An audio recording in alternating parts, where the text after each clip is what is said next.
Hi guys, so this is Rich from podcast.com. So we're back again. We are now in March of 2019. This is going to be a bit of a gaming podcast, but also a bit of a state of address of the podcast, because I know I've been a bit lackadaisical with when I've been putting episodes out and what have you recently. So just a bit on covering that, and then if anyone pops in chat or anything like that, we'll have a bit of a general chat about things and what have you. So off we go. So, a bit of a state of address. So, with the podcast, when I first started this up, I was hoping to do a podcast episode once a week. Just record it on audio through Audacity and upload it and just do it as an audio one. I then decided, actually, I want to do a bit of a video one. Get some streaming under my belt, things like this. Now, obviously, things get in the way and what have you with work, life, and everything else in between. So obviously we've had the holidays, we've had Christmas, we've had New Year, had my 6-year anniversary with my other half, and just stuff we've been going through generally.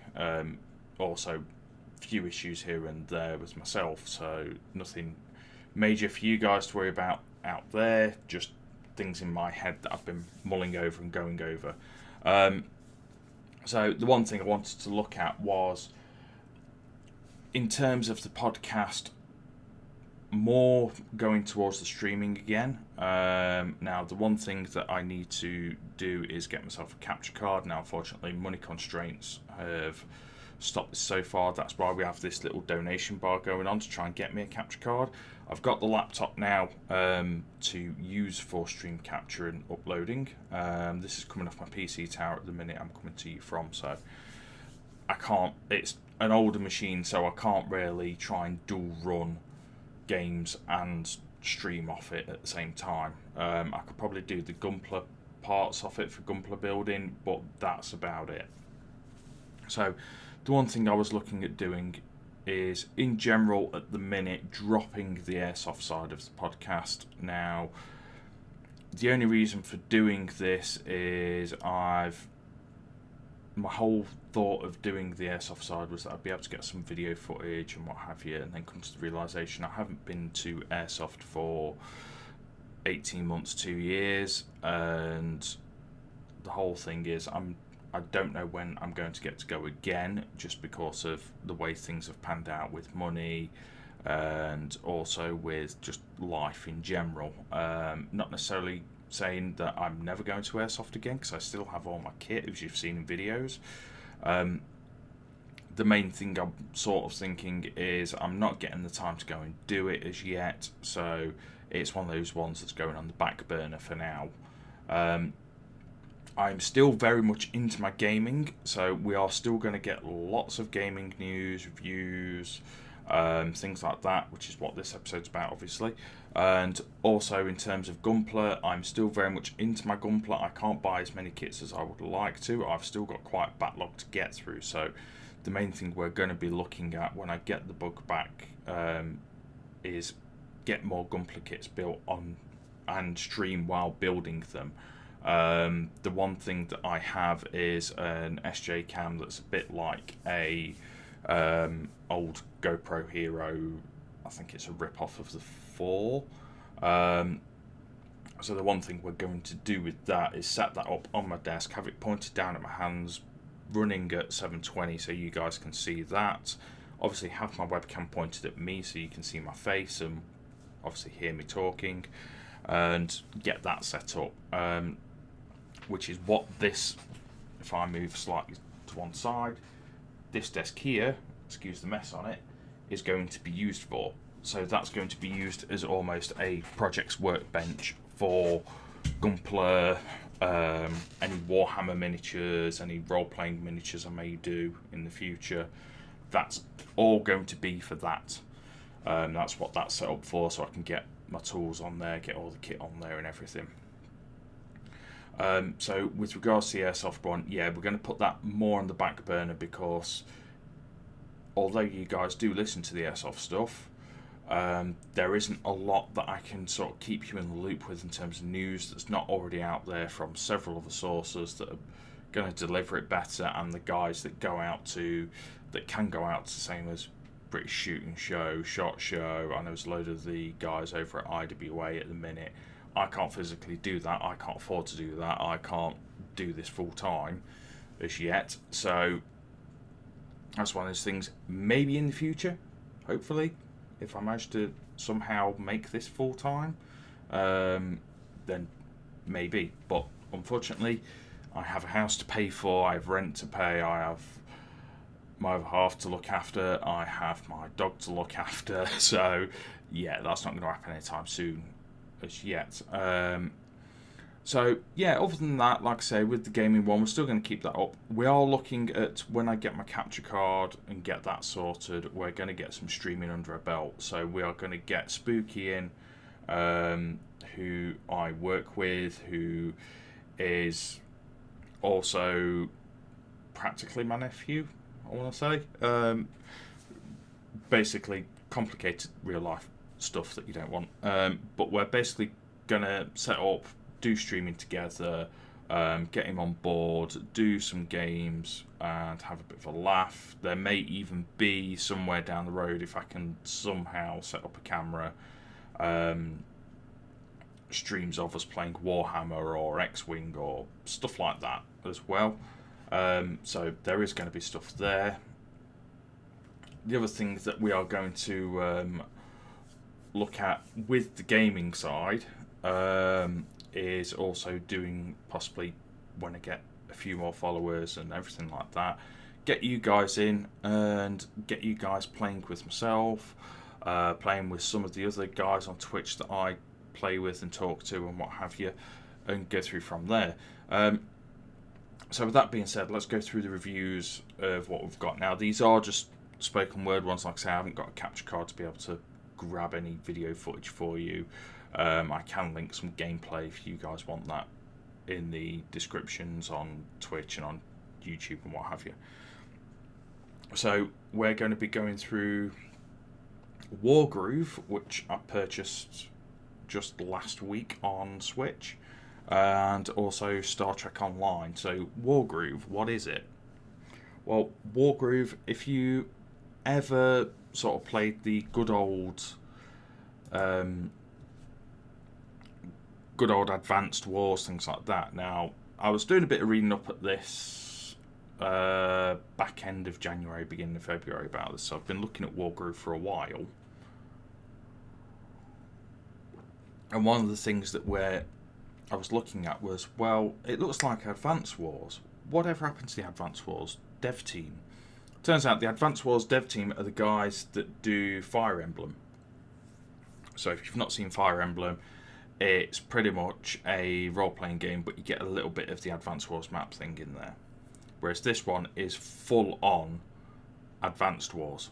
So with this, you get a lot of different units. Now, it's set in like a medieval mythical time, so it's like you get your usual swordsmen, pikemen, archers.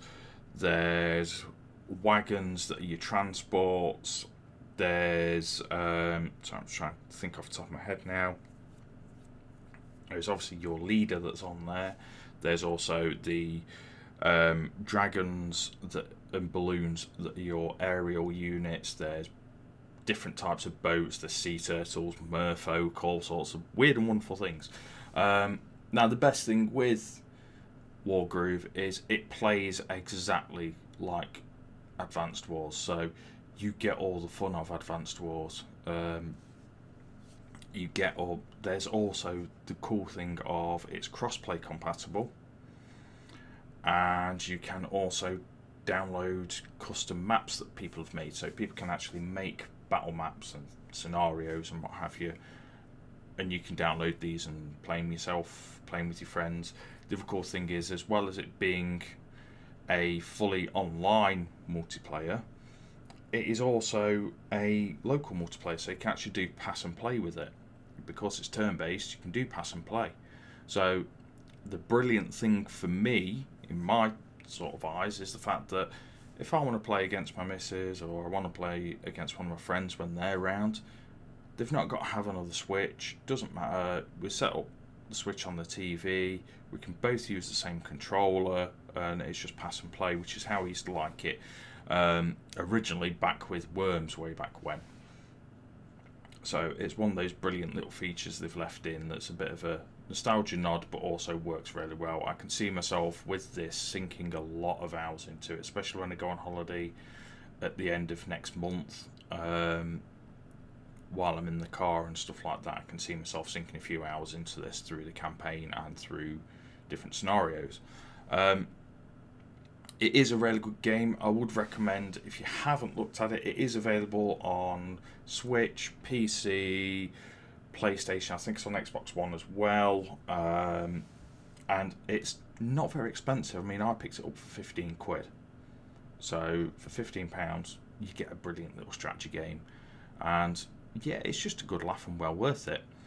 So one of the other things that with it as well, with it being on Switch, because it was a bit of a toss-up at the time between Wargroove and Stardew Valley. Now, Stardew Valley, yes, there's replayability there, but there's no cross-platform. So the one thing that sort of did it down for me was, well, if I buy it and want to play it, and my other half wants to play it, we generally do this with some games. We like to get the game each and then work together on it. So one of the other things that we generally do is we like our role-playing games and things like that. So like Elder Scrolls Online, we used to do quests together.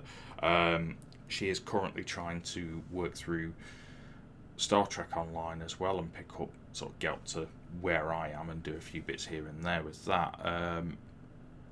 We did the same with Fable and things like this as well. We used to do a lot of stuff like that as well. So yeah, that nicely brings me on to Star Trek Online. Now, Star Trek Online, yes, it's been around for years. Yes, it's in God knows, I think, what was it the other week? I think we're on 6th year of the game, on 6th anniversary of it. Off the top of my head, it does show its age in some areas, which, yes, okay. It's not the most shiny of games, but the one thing that I do like is it's still updated to this day. It's still relevant. There are still ships, missions, factions being added all the time. The one thing they have just announced is they've overhauled the character creation within the game. And the other thing that Arc Games have done is they've removed one of the older legacy mission editors that a lot of people used to use for their role-playing groups on Star Trek Online. Now, while a lot of the community have seen this as a downside, to me, I've not really used it, so it doesn't really bother me. But I think what a lot of the community fail to realise is how many hours go into doing that, just purely because of the fact of it's a legacy platform. They hadn't really got that many staff there, I don't believe, that still know the coding language for that. And they just sort of went, right, okay, we're going to scrap it, but it's making room for more new in-line stuff. So, yes, you're not able to create your own sort of stories in there, so to speak, but there are new missions, new story arcs coming out. Now, the one thing that they've done recently is they've added in Discovery. Now, I think they added in Discovery from Season 1. I don't think they've done a lot of stories from Season 2 off the top of my head. We've not had any sort of, spoiler alert, Red Angel stuff yet. But it's one of those things of, I'm sure they'll bring that out when the series is finished and they've given everyone sort of a couple of months to watch it and what have you. So at the minute in the game, I'm currently on the rank of Captain. I've just leveled up on that on, I can't remember if it was last Sunday or if it was earlier this week. Sorry, you'll have to forgive me. I'm in the middle of a 12-day stretch at work, and working 9 hours a day kind of wipes you out sometimes. So, yeah, I'm at the rank of Captain, and the only reason I've stopped there at the minute is because I've got a tough choice to make, because I've got to decide whether I go for the Next Generation Enterprise Galaxy class ship, the Intrepid class, which is Voyager, or the Defiant class, which is the Defiant from Deep Space Nine. Now, all three of these ships, from sort of a Star Trek fan point of view, all three of these were my sort of shows growing up of Star Trek. That was my sort of thing with Star Trek, was that I did watch Next Generation. I watched every episode of DS9. I watched every episode of Voyager back when Next Generation was on BBC Two at 6 o'clock time. DS9 was on a similar sort of slot after they finished Next Generation. Voyager was always on Channel 4 on a Sunday, and I've watched them all. So it's one of those ones of, they're the sort of ships that it's a tough choice going over. I could go back and buy them, but by that point they're lower ranked ships. You can sort of pick them up and drop them, but it's one of those ones of which someone asks you to pick one of your, like, out of your 3 starter Pokemon that are your all 3 your favourites, which one do you pick? It's like, I don't know. I can't decide. So I've just got to pick that up and do it at some point, pull the trigger. But it's generally, I like the way they've done it in the actual game. There's a lot of in-game mechanics that run. So yes, you do get the ground battles. So you beam down with, I think it's up to 3 or 4 other members of your bridge crew as your ground team.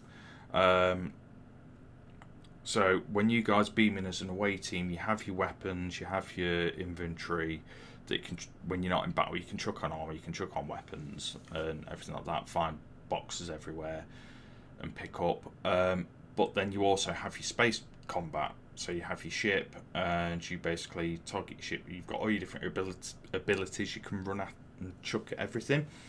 And you also have the different ships you can run. So with a lot of the ships, there's like a scientific that's like a tanky build. There's the escort, which is basically your hit and run build. There's loads of firepower there, but there's sometimes a bit of a glass cannon. And I can't think what the other one is now. I think it's cruisers or something like that, but they all get different names a bit further on. And it's brilliant. I mean, I am playing Federation. I'm playing a human Federation character, but you can play Klingon, you can play Romulan. The main 3 factions are the Federation, Klingon Defense Force, and Romulan Empire. And you can buy an expansion pack that's something insane, like 70 quid or something stupid. Because unfortunately, in the game, you don't need to do microtransactions in the game. It's certainly not pay to win, but there are a lot of stuff in there that's completely and utterly overpriced, in my opinion.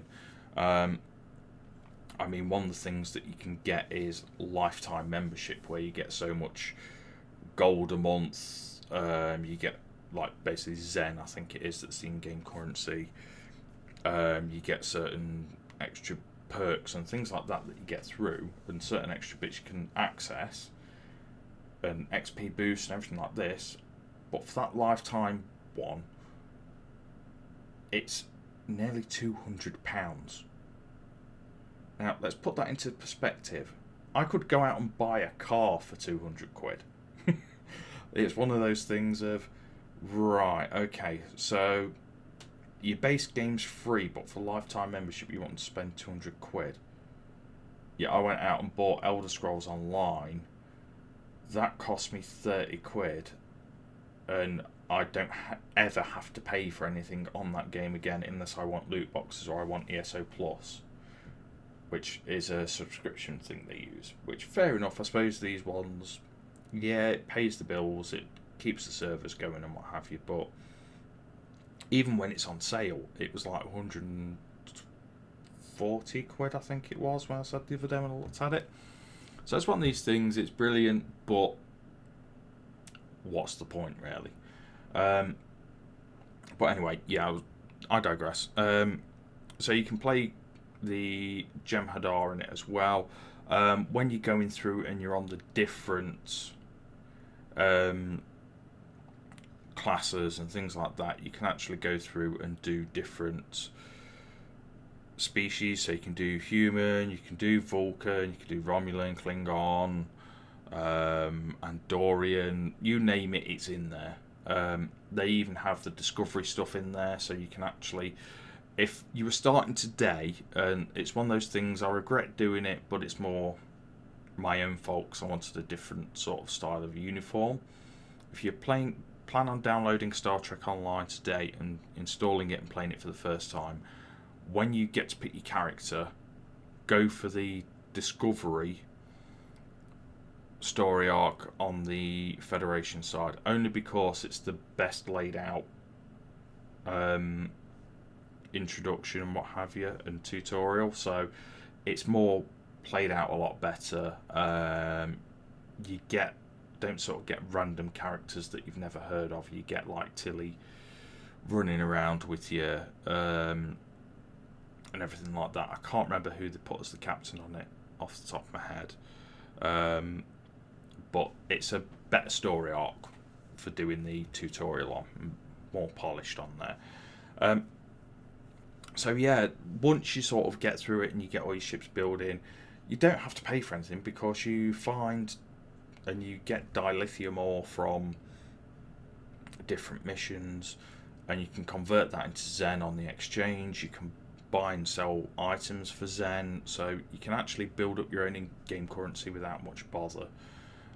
So it is rarely self-sufficient in terms of a free game. There isn't any sort of, with the Zen currency and everything like that, you can build it in game and get it, so you haven't really got to spend that much money on it. I mean, ships are about, off the top of my head, I think they're about 1,200 Zen, which equates to about a tenner a piece if you were to buy Zen top-ups. But other than that, it's a really cool game. I mean, with the Zen, you can build that up yourself. It just takes a bit longer to do yourself. So yeah, it's a really cool game. If you like Star Trek, it's definitely worth it.